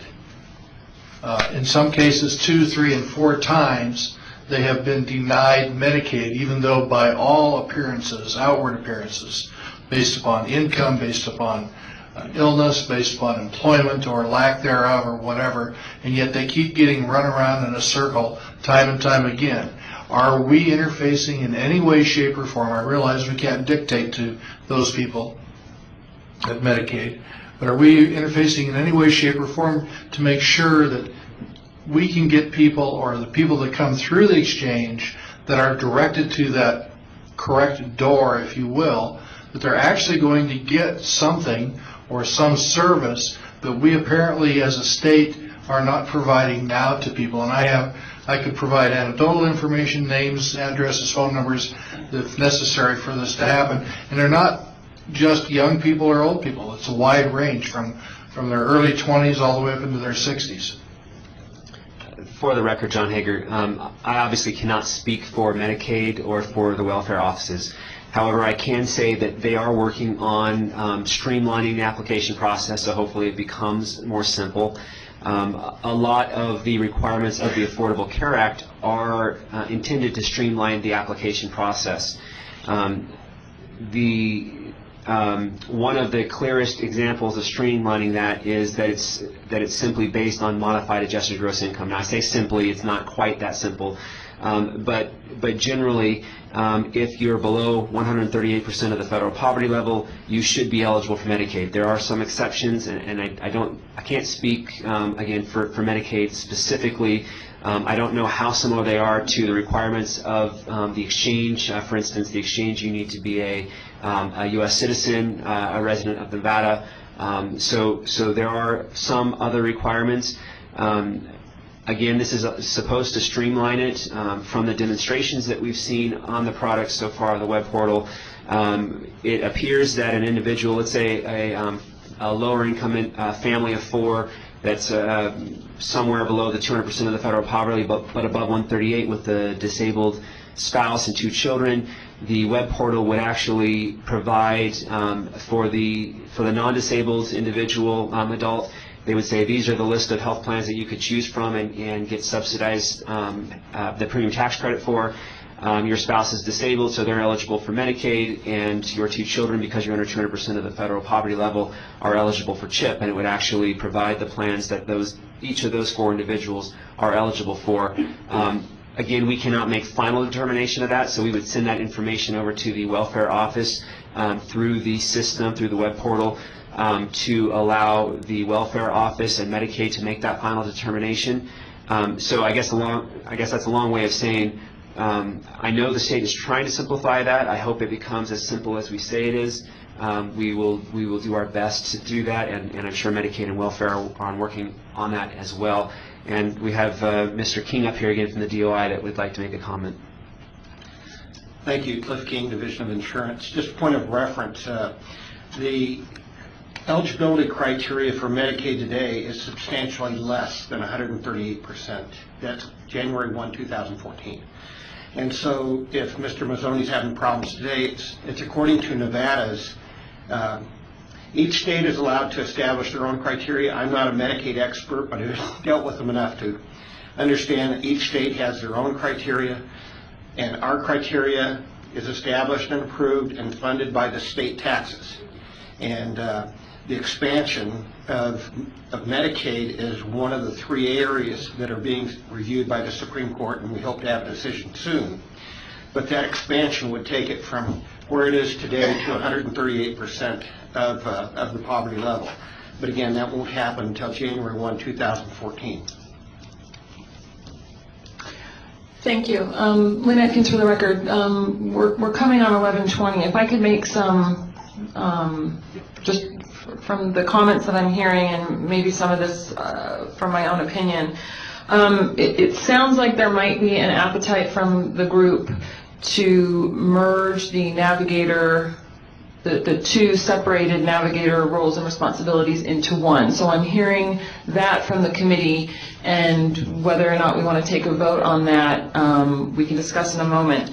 I also think we're kind of at the point where we need to have a definition of facilitate and what that means. And if you look up on the dictionary, it very simply means to make easier and assist the progress of. I think it probably stops short of advice. And I think if we're not talking about, or if we're not talking about having navigators carry errors and omission insurance, I think there is a limit to what they can do, so consumers can have recourse against those who do give advice. And there obviously will be an appeal system within the exchange, but those are definitely separate issues.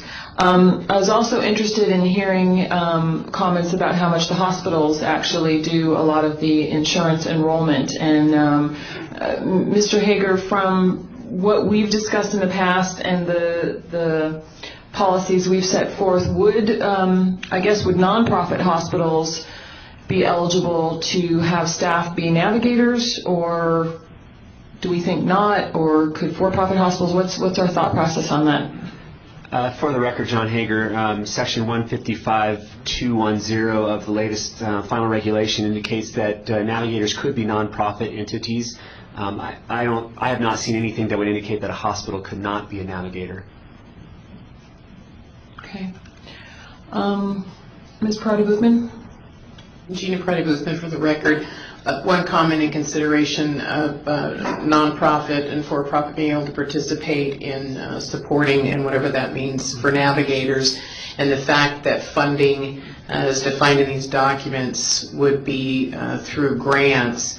Having been partially involved in grant application, I'd just like to make for comment that grant application, especially competitive, is a very arduous process. I'm probably speaking to the choir. And so what does that mean for our institutions, facilities, individuals with regards to applying for application to these grants for funds to support these navigators? I think that needs to be considered a little bit. Thank you. Ms. Ellis? Celia Ellis for the record. After discussing the roles and training of the brokers, the only thing that I heard was that coordination will be made between the exchange and DOI for the training of the brokers into the exchange.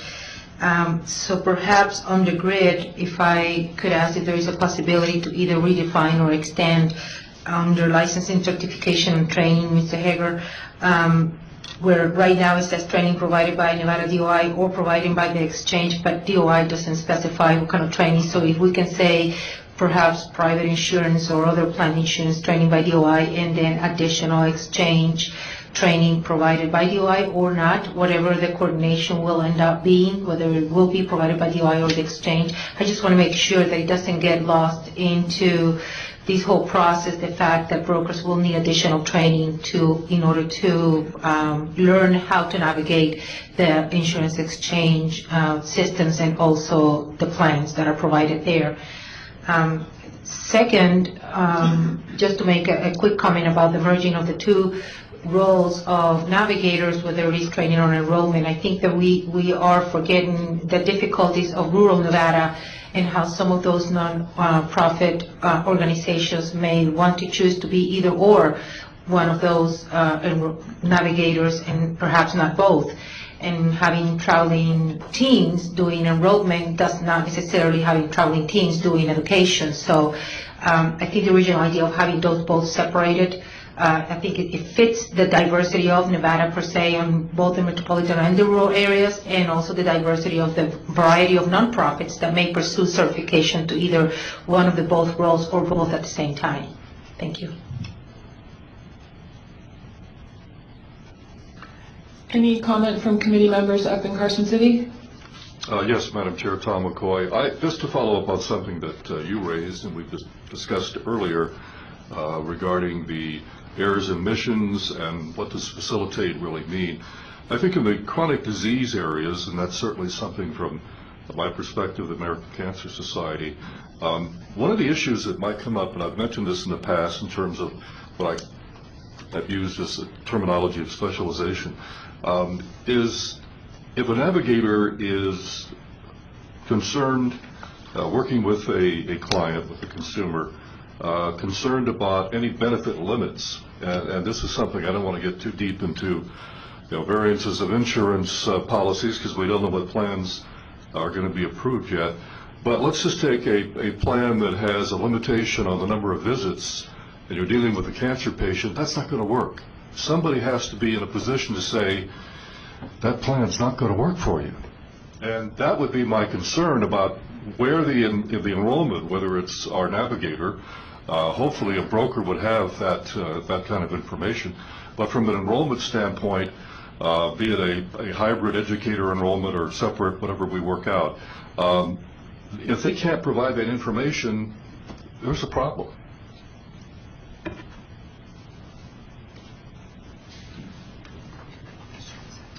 Thank you, Mr. McCoy.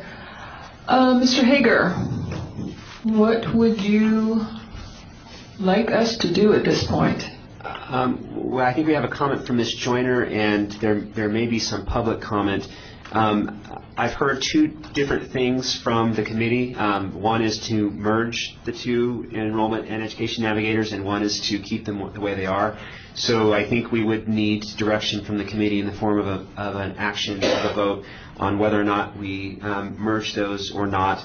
That would assist us in developing the agenda for the June 18th meeting.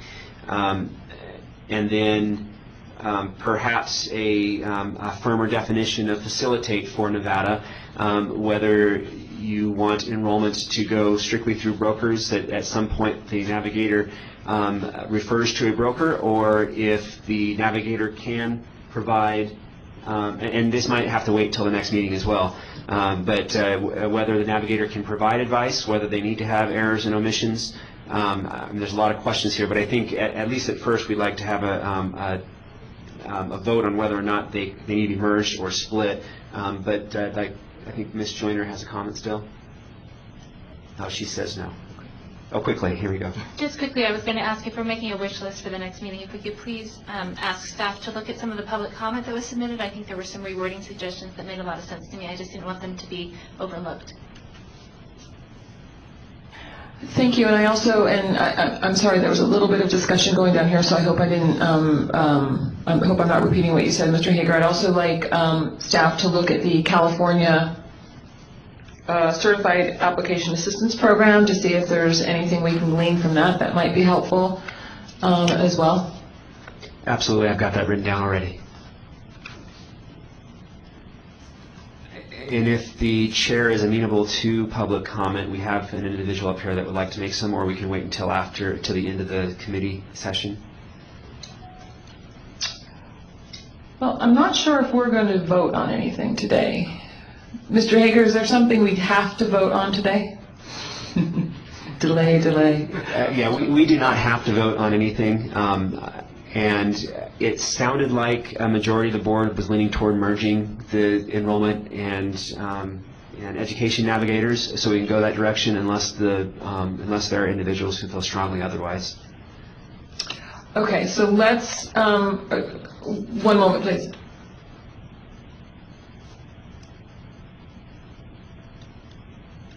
Mr. Mazzoni is going to make a motion, and I'd like to move that the task force recommend to staff that we redesign the Navigator program to be merged and not have two separate education / enrollment.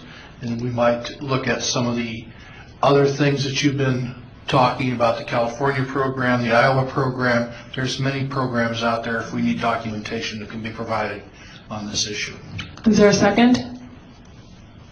I'll second it, Tom McCoy. Any discussion? Mr. Downey? Madam Chair, Randall Downey for the record. I could support the merger of the two, but I would like to address the comments made by fellow committee member Ellis. I think there will be nonprofits out there who would be uncomfortable in the role, especially in rural Nevada, but outreach is going to be an education to the public as we roll out the exchange plans is going to be extremely important. I think it's a recognition that people might be very well attuned and comfortable with the role of facilitating enrollment, but be uncomfortable with public speaking and public outreach. So I thought that was a recognition that we could have a role for the two of them. I have no major concerns about the merger of the two, but speaking again to the questions raised by fellow member Ellis, I would have us relook at that. And if I may speak briefly to, we have a motion on the floor. I'm not sure I understand the motion especially, but those are my comments regarding the merger. Ms. Lewis? Well, as Levon Lewis for the record, as I see it, any requests for proposals or requests for applications to become navigators could allow for people to do one or the other or both. Even though we have merged the responsibilities, it seems to me that we could, in terms of requesting applications from entities, we could allow for them to do education or enrollment, or education and enrollment, and they would, decide in terms of that application process which of those fields they wanted to pursue. Lynn Atkins for the record. I guess I hear what Ms. Ellis is saying, and I think exactly the opposite as far as the rurals. If we're going to do outreach in the rurals, it seems like we have missed an opportunity to enroll people and to kind of go to the effort, or have the nonprofits go to the effort of doing outreach and education in the rurals, especially if it's in-person outreach and education. If they then can't enroll people, it just seems like that's a huge duplication of efforts as well. So, and maybe, as Ms. Lewis said, maybe the RFP could have, the nonprofits will be proposing what they will do, and maybe those who are not able to do one portion or the other. But again, I feel like too many levels is going to be just kind of messy. Any other comment from committee members in Carson City? None here. Ms. Ellis? Just to, I guess, further explain my recommendation, and I will support, by the way, just to make a point, I will support the wishes of the committee. However, because we are defining something, and we are defining it to a community that is underserved, and providing a role for nonprofits who have not been involved in this role before. And I just want to reiterate that I think the original idea of separating both roles was because of the generosity of the board to include the brokers into this process, and the industry into this process, which they may not be doing currently, may or may not be doing currently, outreach and education to these communities. So it looks like we're going backwards, and we perhaps, if in the process of application for those grants, then the navigators will decide themselves what is it that they're going to do. However, they need to be put through the training and the licensure as if they were providing all the services. It just doesn't seem adequate for some future navigators out there. So I guess, I don't know if we need further discussion or further input from the community and the public in reference to that, but I think that if we make it all in one, inclusive, we probably will not be open to what this is going to look like in the future, which is fairly a new process for us anyhow. Thank you. Any other comment? So the motion on the floor is to merge the navigator roles and responsibilities into one, rather than having an enrollment, outreach and education and enrollment separate navigator programs, and having staff go back and review the other communities that have some information on this and bring something back to us at our next meeting. All those in favor say aye. Aye. Aye. Aye. All opposed? The motion carries.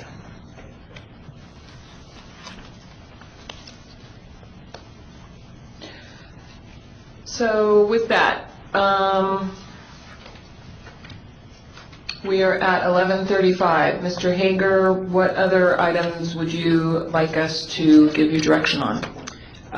No other items. I think that gives us that motion plus the discussion about, well, all the discussion is helpful. We'll try and include comments as appropriate into each of these, into the program, and bring it back in 10 days.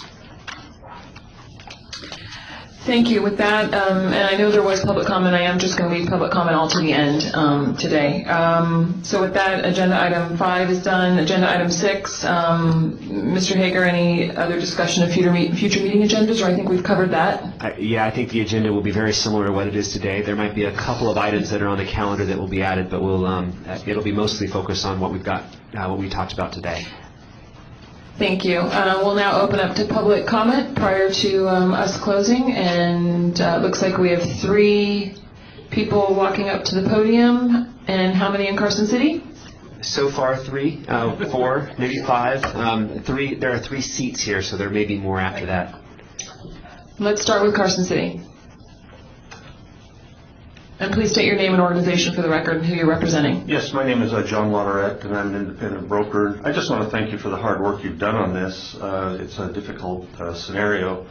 I would just ask that maybe you consider in your next agenda item how you might consider the navigators and put them to the same standards, ethical standards that the brokers are held to in the operation in the marketplace. During the commentary, you indicated that there would be no such thing as a conflict of interest with a navigator. And I think if I were to look at this correctly from things that I've been involved in my career, I think you should look at what the NASD considers in steering and the penalties that would be associated with that. I'd also ask that maybe you consider the idea of rebating and define what the penalties are to a navigator in the rebating process, as they would be associated and applied in the insurance industry. And I think I would also be interested to understand at some point the conflict of interests that arise when a navigator uses political power to direct business to the entities that are navigators, and bringing in associated parties on a political basis to enhance their future employment after being a navigator. And then I'd also like to understand, or maybe we should understand, are these navigators 1099 employees? Are they W-2 employees? Are they state employees? Are they commissioned employees? Or do they work for the exchange? And what happens to the hundreds of thousands of insured and the tax credits that are provided through the federal government? Should those tax credits dry up? What will the state's source of funding be to accommodate these people that are now insured, much like the Medicaid people that Mr. Mazzone addressed? Are they now, do we have a funding source as a backup should the tax credits disappear at some future date? Thank you. Thank you very much. Las Vegas, and I didn't say before, and you were perfect on time, but we're going to have a 3-minute rule as well. Hopefully less. George Ross with Selling Wilma, representing ACA Sunrise. First of all, I'll make it very clear, if it was not clear in my prior comments, that my client and the whole hospital industry, I'm sure, as well as state of Nevada, hopes that you succeed incredibly in what you're doing, because your particular subcommittee has the real essence of the whole purpose of the Affordable Care Act, which is getting people enrolled. If there's one thing the hospital industry was trying to achieve when it supported the Affordable Care Act, it was to get much, much broader coverage. So first of all, I want to make that clear. So the better we have a discussion to get this as good as we can now, the better. Secondly, I want to thank the chairwoman for taking note of the hospital's concern, and I just wanted to add that I hope that we don't get caught in a situation between profit hospitals. If I use the reported, I know there are real numbers available, but I don't have them in my head, but I do have a pretty good, I do know what the uncompensated care cost numbers reported to the state are, which is basically the cost of treating the uninsured, for which there's no compensation, and the piece of Medicaid coverage, which is not covered by the cost of treating Medicaid patients, which the state doesn't cover.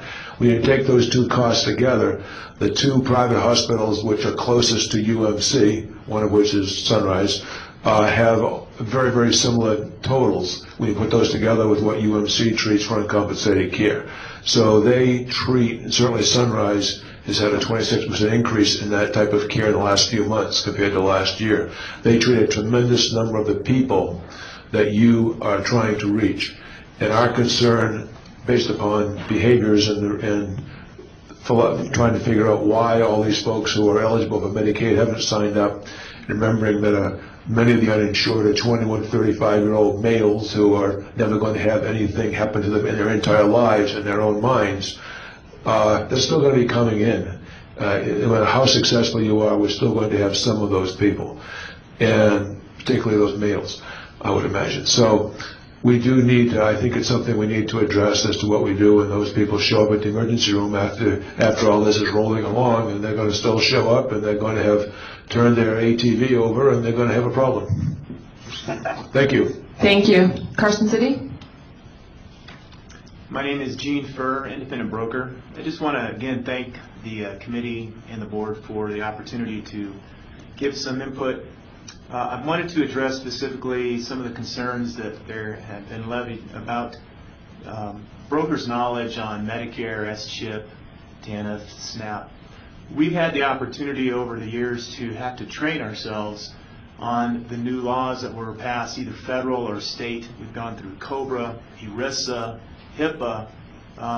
Recently, we've had to learn about the pre-existing condition insurance plan. So this is a normal course of our operation of knowledge. We look to gain this additional information so we can help our consumers. It's been incorporated in the producer or broker licensing. We have continuing education that includes those particular programs. So it's something that can be easily accommodated by the independent brokers. Thank you very much. Las Vegas? Dan Heffley for the record. Excuse me. I recognized Ms. Etkin's definition of facilitate as the Merriam-Webster dictionary. There is also another definition of facilitate from dictionary.com, and that is the means to help forward. And we would believe that a navigator would forward, make a warm referral, which actually, a warm handoff, was actually referred to in the testimony to a broker or agent. Mr. Downey also mentioned the excellence of the dispute resolution of the GovCha staff, and I agree. Any private market insurance that currently they refer to agents and brokers. Why would they do that if they expected more complaints? Also, there's a study in California, because California was mentioned, a study of business owners, small business owners. 75% of business owners that were surveyed that used brokers were satisfied. Conversely, those that did not use brokers thought that our trustworthiness was on the bottom tier. So it's a matter of educating everyone about what it is that brokers and agents actually do. Lastly, if I can find it. Brokers were asked to help with lagging PCIP enrollment. Since that time, the pre-existing condition insurance plan numbers increased tenfold. Thank you. Thank you very much. Carson City? Joy Gardner, for the record, independent broker. Just a couple of points that I want to bring up. Again, thank you. I think you guys have done an excellent job. The committee's done a great job.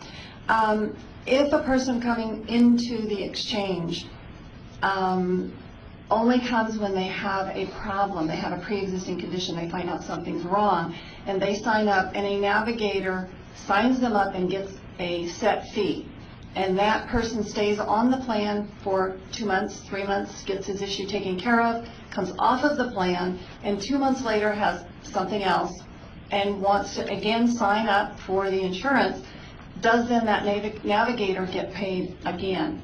And hence the reason why the insurance agents, the brokers that we are, we get paid on a monthly basis based on the fact that those people are still insured. If they are not insured, there is no funds coming to us. So we are paid to put the plan in place, keep the people there, solve the problems, and help them with their issues. I personally run a lot of employee meetings, and I have done a lot of meetings in front of groups that are not necessarily my clients. And the questions that come forward to me would be, I think, out of the purview of what an educator and or a navigator would be able to answer. So my question is, again, how do we draw that line? Where do we draw that line of what they can do? I also personally have received many phone calls from individuals that have gone online with an insurance carrier, signed up for a product, and then didn't really realize what they bought, did not understand what they bought. And I think that's a big concern of all of the brokers out there, that if these people are going online to do this, that they really do need some guidance. And that's what we've been there for, and to help. We don't tell people what to do. We give them options. We explain things to them. And then just as a point from Mr. King, what he made, it's my understanding, and I've never had a problem, I can be appointed and signed up with any company in the state that I want. So there should be no question of there being an issue of somebody not being able to get appointed. They just have to do the paperwork and turn it in. Thank you very much. And just as a point of clarification, navigators are not paid by how many people they would be enrolling. If they did, when assuming they facilitate folks, they're going to be paid through the grant system. Las Vegas? Hello, my name is Greg Clemenson, and I'm an insurance agent. And first of all, I wanted to congratulate all of you on the great work that you're doing. It certainly looks like you're trying to solve a very difficult problem of defining what a navigator is and what an insurance agent is, and what the two, where the two separate each other out. So I just kind of wanted to say a little bit about what I do. I've been doing this for over 30 years as a licensed insurance agent. I prospect for customers. Mostly my business now is all done through referrals. So somebody will give me a person's name, and I'll call them up because they've been referred to me by maybe another happy customer, or by a doctor's office that maybe I've been to, or maybe they've called me because they have been referred, or they've heard my name from somewhere. I call that prospecting. I think the word that you folks use is community outreach, but it's pretty much the same thing as trying to get people to come in and talk with you about the benefits. And that's the next thing we do, is I will speak with them about the plan benefits. Whether it's a brochure that I'll have, a paper brochure, or whether I'll be using a computer screen, I'll be talking about things like deductibles and co-insurance and stop loss and out-of-pocket maximums and pre-existing conditions and other contract language. A lot like Mr. McCoy was talking about, people need to know what these limitations of the policy are. I think I've heard it called community education. Then we take an application, and we help the client fill out the form, make sure that all questions are answered properly as best we could, and take money. We call that valuable consideration. It's part of the contract. And then we have to submit that application with the money to the insurance carrier. I think you folks call that enrollment facilitation. So as you can see, a lot of the duties that we do as licensed insurance agents do overlap with some of the definitions that have been used in the documents that have been prepared, and it's a difficult thing for you to figure out. Well, where is the line? And the state of Nevada has some guidance in helping you through the Department of Insurance, and we do have to be licensed when we are in the business of insurance and conducting insurance, what I've just explained. And so I would suggest that if we're going to have navigators act as insurance agents, they must be licensed as such, otherwise they need to be referred to insurance agents. Thanks. Thank you very much. Carson City? My name is Mike Lyons. I'm with Nevada Insurance Agency. First of all, I want to thank the committee for what you guys do. However, I'm a little disappointed that you didn't outreach to brokers, to associations, and to the nonprofits to help you in this process before you got as far as you did. Second, pertaining to navigators, after the enrollment, who's going to do the service for those clients that the navigators enroll? Also, on the contract licensing with the insurance carriers, a lot of it is based on, yes, a percentage of commission that we get on where we place some of these people. I'm not going to say that I do that or anybody in this room does that, but I'm sure in the back of people's minds with budget cuts to their own commissions already, or not budget cuts, but cuts to their own commissions already. But it's also how those carriers service our clients is how we choose. And it also comes down to price, of course. One last thing with Mr. McCoy on the limited benefits. When a navigator or an enroller is talking to a client and the client asks about if there is limited benefits to office visits or certain mental health or something like that, I'm not sure where HIPAA compliance comes into this and how it is in the exchange program with the navigators and the enrollment in navigators. Because there's a lot of personal information that is going to be talked about when enrolling in a plan and helping that person choose what plan fits their needs. Thank you. Thank you very much. There's nobody, there's no further public comment in Las Vegas. Is there further public comment in Carson City? Yes, there is. Is there any, and while that person's walking up, is there any public comment on the phone? All right, Carson City. Hi, Julianne Utley for the record. I'm an independent broker here in Carson. And again, I want to echo, you guys have done a tremendous job. I can't even imagine how much work this has been for you. I will make my second comment very, very simple. I would personally invite any of you to come out with us. If you want to learn more about what we do and how we do it, a lot of it's been said here today. I'm here in Carson, and I know other brokers would probably encourage that as well. If you want to learn what we do and how we do it and the services we provide, please let us know. Come out with us and see what we do. Thank you.